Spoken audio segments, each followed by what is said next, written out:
Good day, everyone. Today, I want to share my understanding of media and information literacy, or MIL. For me, MIL is more than just knowing how to use a phone, a computer, or access to social media.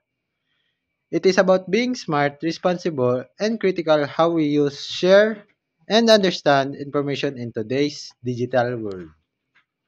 In a time where fake news is spread quickly, MIL teaches us how to identify reliable sources, how to verify facts, and how to respect intellectual property.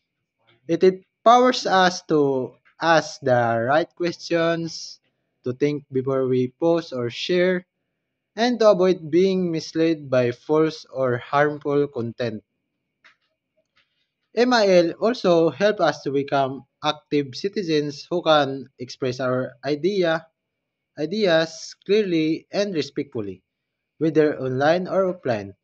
It teaches us to use media not just for entertainment but for education, awareness, and social change.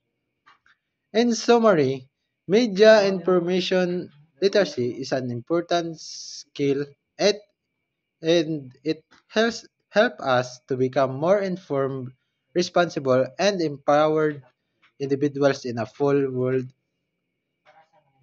of information. Thank you, and may we all continue use media wisely.